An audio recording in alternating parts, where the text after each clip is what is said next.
Hello there, my very good friends. On today's second wrestling news video, we are going to talk all about the latest on the AEW Backstage Brawl as Nick Jackson gets knocked out and Kenny Omega gets bitten. What WWE makes of the AEW Backstage Row. We will tell you the person in AEW who isn't expected to be back following their role in the Brawl. And is Malakai Black done with AEW? I'm Adam Wilborn. And I'm Andy Murray. And this is the possibly after news. I mean, it's a story we're probably going to be talking about for years, so here we go. If you're wondering why we aren't talking about Braun Strowman, by the way, that's on the other news. All sorts of WWE stuff on there. We figured we had to separate them, and man, if you put anything in the ring with this nonsense, it's good to separate things that don't go together. Yeah, here we are. Let's talk about what happened then. All out. Yeah, I mean, all right. So me and Hamflet covered this a little bit yesterday about CM Punk erupting. Just what you need after a long weekend, yeah, wasn't it? Man, oh my. You've not slept. You slept for about 2 hours over a 48-hour period, and then they were like, "Cool, the fights happened backstage in AEW." Yeah, I was falling asleep on the stream, and yet while that was happening, this was going on. So yeah, Punk just buried the universe on the. You know all about that, and if you don't know all about that, go and watch yesterday's news video, which was a huge success. But, yeah, I mean, this wasn't a huge success. But, yeah, there was a melee, a fracas, a brawl, a confrontation, whatever. Dave Meltzer spoke about it on Wrestling Observer Radio. PW Insider's Mike Johnson has spoken about it. And we've got some Fightful reports we're going to cover here. Now, in the first of their two reports, Fightful confirmed the backstage altercation involving CM Punk, AEW's EVPs, and some other people as well. Punk's trainer and friend Ace Steel was involved. Spoiler alert for the second story a little bit. He was the one who might have knocked out or rocked Nick Jackson and bit Kenny Omega. What's going on? The situation has been described to Fightful as a lot of cursing, a lot of mayhem, and a lot of people not willing to hash it out. There may now be legal ramifications from this, and at least one AEW coach was torn up about the situation. So it's believed as well that Pat Buck and Christopher Daniels might have been involved. There was people trying to split people up. You'd imagine that because Pat Buck and this is just me editorializing, you'd imagine that those guys as talent relations dudes would be in the middle trying to get people away from each other. But it's, you know, Dave reported that like a strike, like CM Punk started this by throwing a strike at Matt Jackson or whatever. It's out of control, man. Wild. This whole place is out of control. Nick Jackson left the situation with a black eye, apparently, and understandably there's now huge heat on Ace Steel in AEW for his role, but I'll talk about him a little bit later on. Yeah, I mean, one source described the people who were trying to split them up as, and I quote, trying to save lives. Jeez. What on earth? And people within AEW have shown support for both sides, however. Some have blamed Punk for lighting the fuse with his comments at the scrum. Which, Bring the boom. I mean, he is in the introduction video for Dynamite. Yeah, he did. He's only following instructions. Exactly, man. He's just listening to the song, isn't he? And others believe that the Elite shouldn't have confronted him while he was so angry and so fired up, and maybe should have waited for another time. Chris Jericho, in all of this, meanwhile, has actually been praised for his calm demeanor backstage. Particularly when he spoke at the scrum, he was very reserved and all of that. So yeah, man, all of this played out while Tony Khan was sitting at his desk looking stressed out to the high heavens. Seen that clip of him drinking some water. Yeah, and he's man, yeah. What's going on? Yeah, so man, this is really interesting. This is such a huge topic. I feel like maybe we should leave our analysis until we've done all three of these stories. Yeah, yes. So yeah, we'll do that. Then we'll talk about Malakai Black after that. Good idea. Instead, I'll report on the WWE reaction to this madness that happened in, well, Sunday night American time, Monday morning our time, basically. Fightful Select, no crap, just Sapp, Sean Ross Sapp of Fightful Select. His track record on all stuff these days. I mean, these days, always. I did tremendous. like his tweet yesterday of, so, what do you want me to ask? What do you want me to ask about? I want to know what's next for Danhausen, Sean. Apparently, in terms of the WWE backstage reaction to the AEW backstage shenanigans, several WWE talents have reached out to find out what happened and then find out if it was a work. And they said if it was, it would be one of the most elaborate they'd ever seen. One long-time main eventer told Fightful they considered Punk's actions to be unprofessional. He's not a company man or the leader he envisions himself to be, adding that Punk is selfish and arrogant. A few people sort of echoing those sentiments within WWE. And another top WWE talent said that, quote, if the parties involved don't put their issues aside and make money with it, that none of them have business talking about drawing houses or losing fans or interest. They have a good show, but this is still the biggest piece of business they've done, and they have to capitalise. So basically, it's all a work. So Ace Steel, right? Ace Steel isn't a work. No. So yeah, I mean, this is from Fightful again, across their 2 reports on this. What a wild situation. He is, of course, a long-time friend of CM. I think CM Punk started training with him in like 1999, so they've known each other for ages. Yes. He was an on-air talent last week when he was like, sign the document, CM Punk. Yeah, what a strange guy this has turned out to be. One of the accounts says that Nick Jackson was rocked or knocked out in the melee. Apparently, Steele threw a chair at his face. Another one, he is alleged to have bitten Kenny Omega and pulled him by the hair.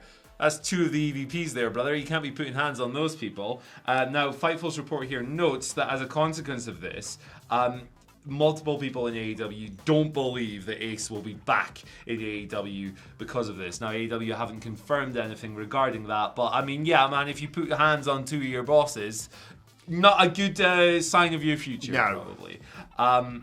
There you go.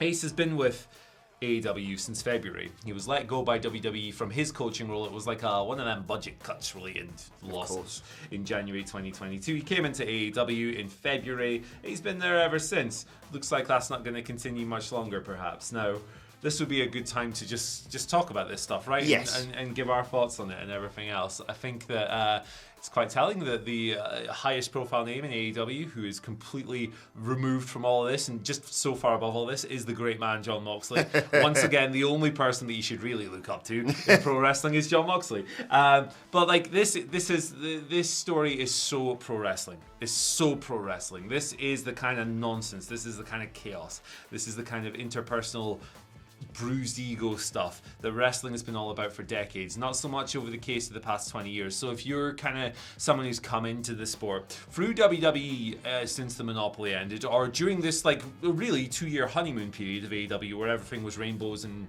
sunshine and fluffy bunnies and stuff, yeah, you're probably going to be like, what the hell is going what is this? It's kind of wrestling returning to his dirty ass carny roots. Welcome to the business, kid. Now, I'm not going to judge anyone's I'm not going to judge anyone's conduct too severely on this, because I think human beings are extremely complicated. Human beings are flawed. Human beings make mistakes. Human beings do stupid things. And also, the handful of traits that we've seen from people on camera and in scrums and in reports and stuff are not always going to be what define them entirely. So there's a lot of complex stuff going on here. However, yeah, I mean, I'm not sure what kind of reaction CM Punk thought he was going to get when he started shooting at the hip and saying the EVPs were tripping on their own dicks or whatever he said. I mean, that is understandably going to provoke people. Punk strikes me as the kind of guy who once he feels affronted by you, that's it. Like, all bets are off.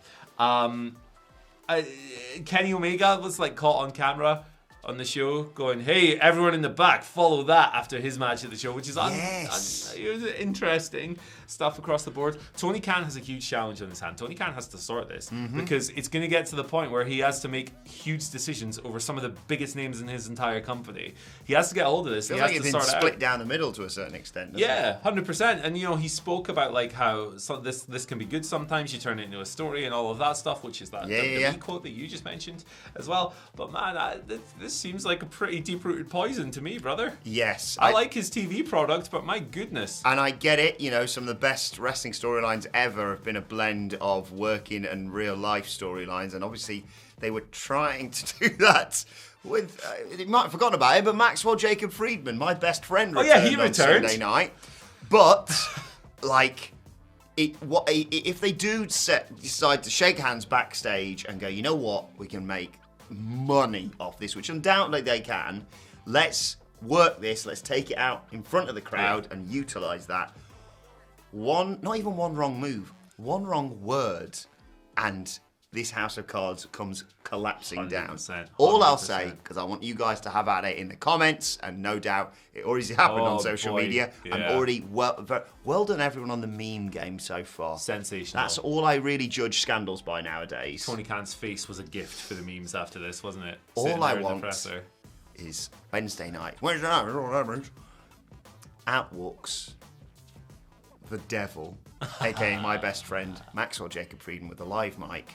And then maybe he's joined by Eddie Kingston, and they just talk for the next 2 hours. Yeah. Just a Q&A. Nice Well, Q&A. That's what you need. And guess what?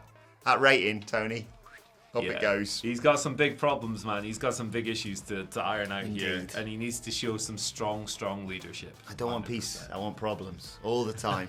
I tell you what, man, it makes our jobs a lot easier. Yes, indeed. Hey, babe. What do you guys want to talk about? Right, Malakai Black. Let's talk about him because he potentially is on his way out of AEW. I know there's been speculation, there's been reports about him asking for a release and stuff like that. But of course, his stable, the House of Black, lost at All Out. Indeed, Black was the one who pinned in that match, and normally it's Buddy Matthews taking the pin. So this has further led to speculation that Malakai Black could be heading out of AEW. Afterwards, in something that you didn't see, Malakai Black blew a kiss, bowed for the live crowd, and they had a moment between himself, Brody King, Buddy Matthews, and Julia Hart. And then on Sunday's Wrestling Observer Radio, Dave Meltzer said that there was no confirmation that Black had left AEW, but he was operating under the presumption that this may well be the case. This may well be the case going forward. I just really want to echo your tweet that you sent yesterday. I think it was spot on. I just hope Malakai Black's okay. Yeah, I hope he's doing all right, man. This stuff's kind of it's worrying, really. Not that I want to instill that in the viewers, but I don't know, man. Like, there's things going on here. Obviously, if the guy has personal stuff going on, which has been intimated by PW Insider, by Wrestling Observer, by Fightful, all the big outlets. If he's got personal stuff, and you don't pry into that. You don't go, hey, what's going on in your personal? No. That's no one's business but his. And if he wants to talk about it, he can.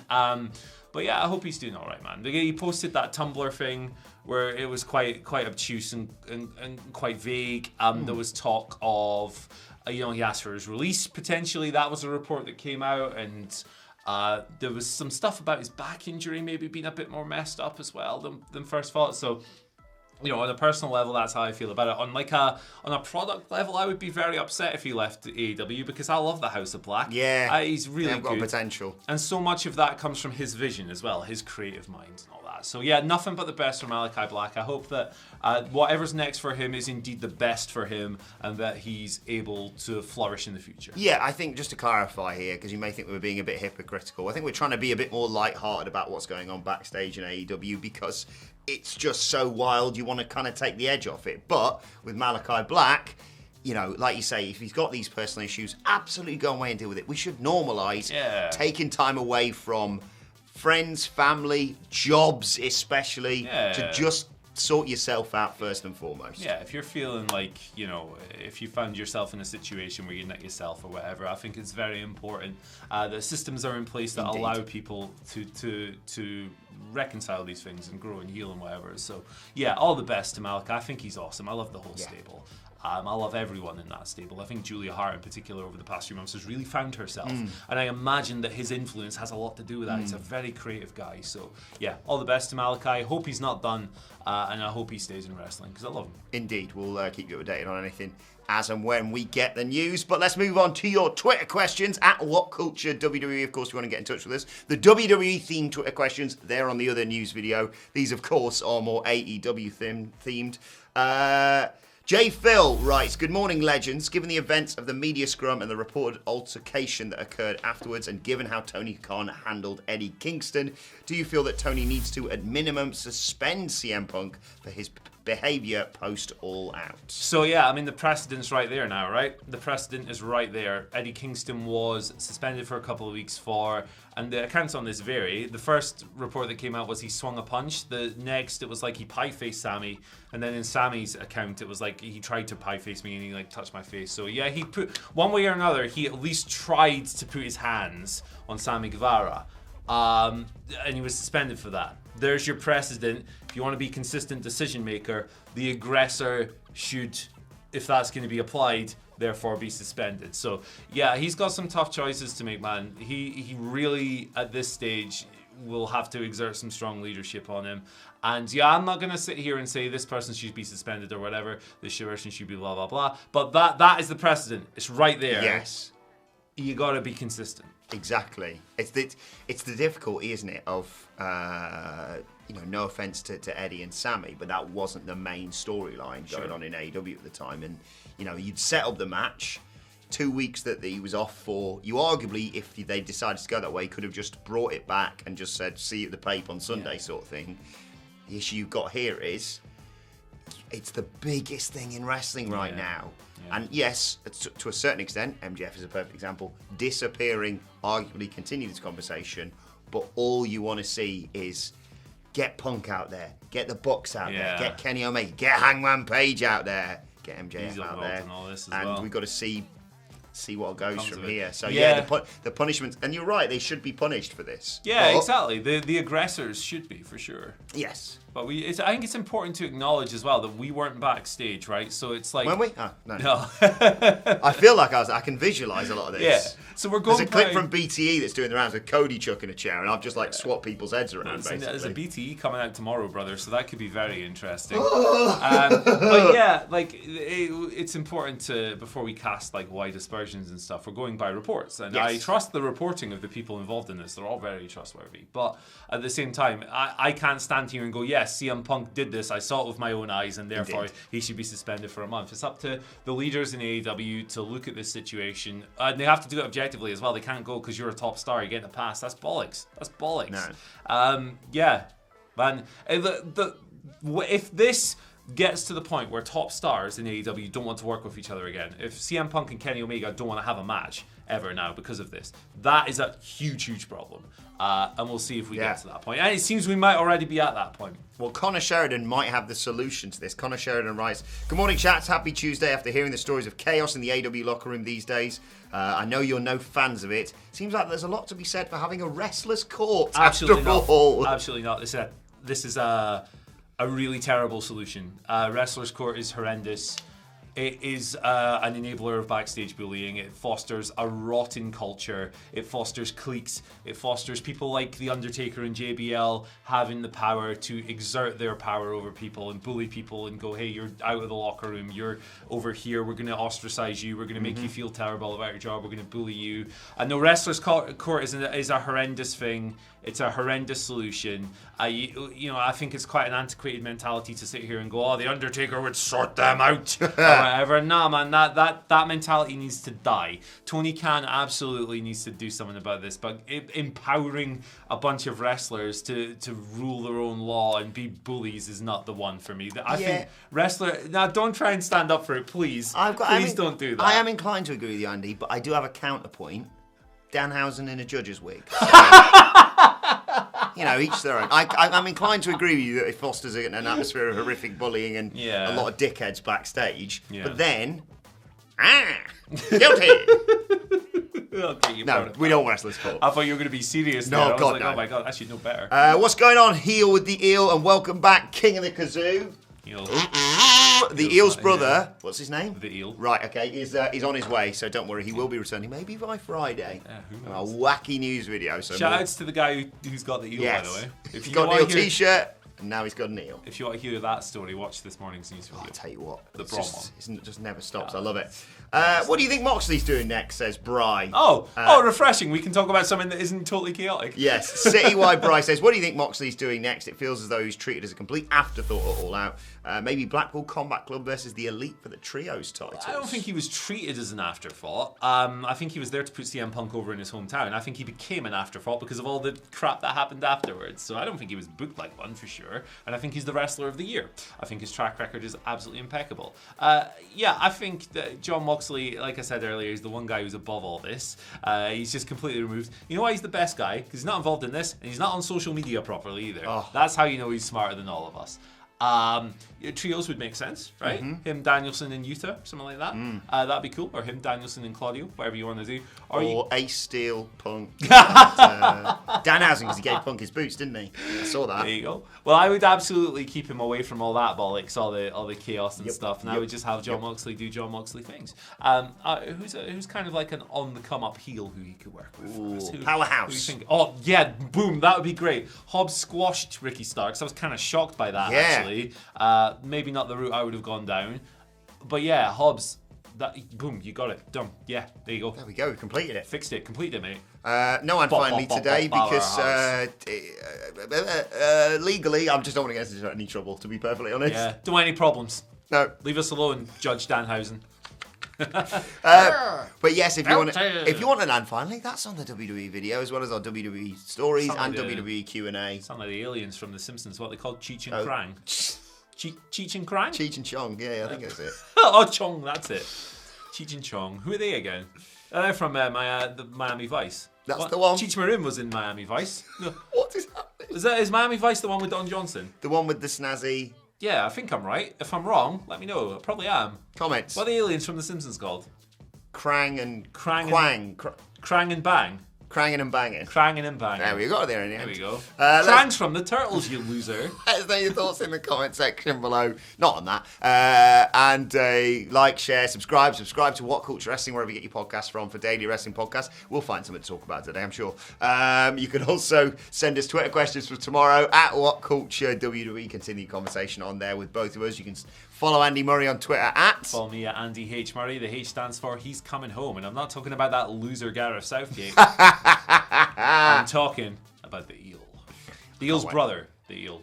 I can't wait. I can't wait to meet the eel. I hope we get on as well as me and the eel. Yeah. So you can follow me on Twitter at Adam Wilmore. Follow us all at WhatCulture WWE. Check out our WWE news video from earlier on today. But for now, my thanks to Andy Murray. Thank you for joining us, and we will see you soon.